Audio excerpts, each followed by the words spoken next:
and good afternoon to each and everyone in and out of Georgetown, Guyana, friends all. Today I sit down and I was analyzing a lot of things what is taking place in Guyana.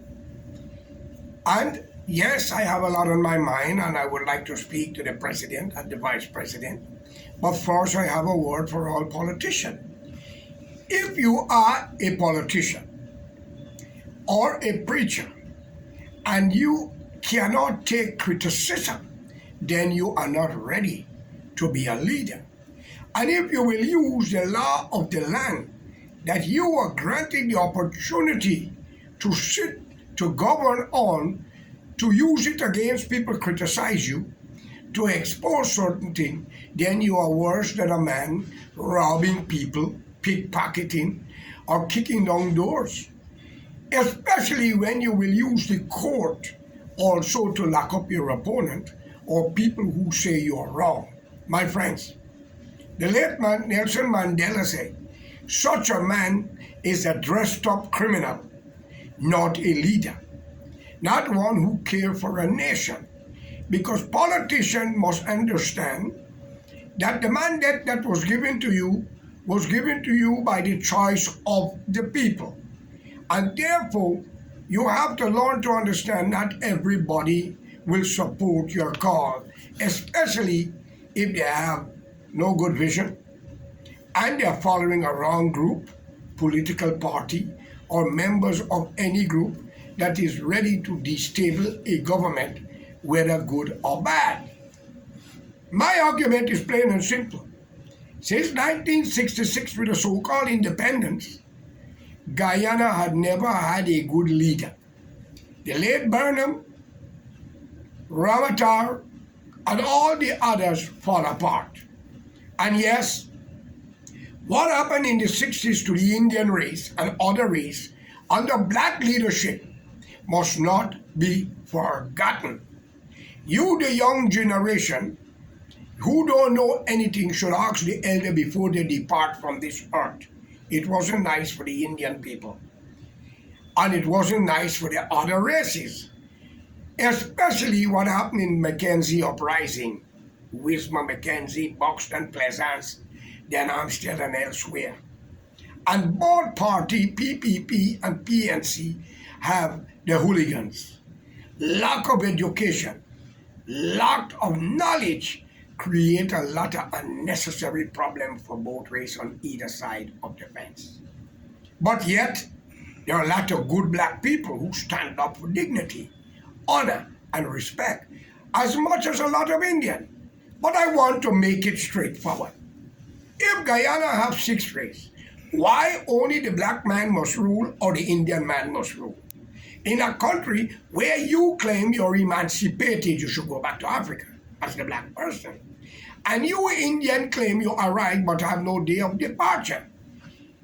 India is free, ruled by Indians, until they put Sonia Gandhi and they had to move her. China is free, ruled by Chinese. The whole of Africa is free. Nelson Mandela country was the last. No part in the Caribbean is free because it ruled by children of slavery and cheap labor, all in Guyana. And therefore, if you call yourself a Hindu and your teaching of that is wrong, then you should accept your fault. If you are a Christian, better yet, the Bible said, thou shalt not covet thy brother's property. But yet, you rule it, exploit the Amerindian, rape their women, pregnant them, leave them like if they're a second-hand tool. And also you do it to Indians. And you, the Indians, you talk about return back to India. Some went back, some stayed. I'm a part of all of you. That's why I'm talking. Some of you are Muslim, such as our president. If you believe in the teaching of Prophet Muhammad, Mr. Ali, President Ali, then do as what Muhammad preaches. Because he went to war against his own, like the Mahabharat war of India. All I'm asking, when will Guyana be for Guyanese and not corrupt political entities? Under the PNC, we have seen no development but racism along the place. Excuse, 98% civil servant under Burnham was all blacks. You know what was the excuse? Indian and other race don't want to join the police force. They don't want to join the army. Ladies and gentlemen, and they don't want to do certain job. Those was words. How they're joining it now? How they're some of in the police force? But maybe they were right that they wasn't joining because a lot of them are corrupt, covetous, devious, evil. As Indian, I'm sorry, but I'm telling you the truth. My friends, the enemy of my enemy could be my friend. The friend of my enemy can be my enemy. But before we cross that channel, I have a question for both major races. Why not an Amerindian cannot be the leader of Guyana, that he or she can put an end to the border dispute? You can't put an African descendant who claim he was a slave to the white man, and you can't put an Indian who say that Bakra must go home from India. It's totally unfair. It's like I putting a Chinese man in charge of Guyana when he should in charge of China and Hong Kong. My friends, are you people not ashamed? 6 people, 6 nations, 1 destiny.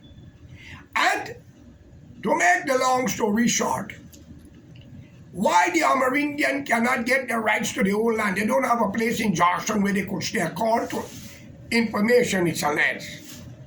Why they are treated like nobody? I saw in the news today, a man beat up an Amerindian woman so bad. And I'll be honest with you, he should go to jail. Because the indigenous people have rights. They have rights. Like you African descendant and Indian. Why Portuguese and Chinese are not a part of it? Tell me. And you the mixed race. We are all the same. I'm calling on the decent blacks and Indian. Mixed race. The Chinese, the Portuguese, and all Amerindian to join us in the struggle for democracy and freedom for all. And for all those 65 politicians present and past, you will have to have a lie detector test. Every policeman and woman also shall. And before I walk away from anything, it's a lot of unanswered question. I'm watching a certain thing. Why it takes a black man to make law to screw another black man, such as Burnham. President must not be tried. They just get a former president of Honduras that flew into America, extradite him for selling drugs. Brazil and many other countries, Gaddafi was gone down. Saddam was hanged. Fellow Guyanese, stop playing the race card and think of the future of your generation. So though you, the young black man and woman, Indian man and woman, only the 2 of you I'm talking to, come together and unite for a better Guyana. No crime should be swept under the rug, even if you burn down the registrar. Indians love to fight for land that don't belong to them. They love the opium man. And some corrupt black people with this racism, they all going on too nice, but I'll tell you, the longest rope have an end, and the sun dawn in the evening after the rise. Don't make it be bad for your generation, as you can see. Idi Amin sent 750,000 Indians out of Uganda. Mugabe drove the white man and Indian out of his country, former Rhodesia. Mandela is the only one who said they're Africano. Let's unite and save Guyana. Share the wealth amongst our people. And no one must be judged according to your color. It's time to get rid of all corruption. I want to praise the Imran government. A lot of improvement, but you still will be accused for corruption. And that is natural. But if you know you're doing good, Mr. President, keep on doing it because they are all full in their pocket. And before I go, Mr. David Ranger, I know you released a lot of prisoners. Was there an Indian involved? According to information, there was only one race you were releasing. What happened to the Indian? The Amerindian. And since when Indian and black people could lock up an Amerindian race in his own country, check what is democracy and what is nationality. We are all comers to that country, especially when we claim emancipation and day of arrival. Let us not force it for a day of departure. May God be with all of you. But still, keep a good job going, Mr. Ali. And Mansoor, call me 347-340-2628. Very important. Good luck.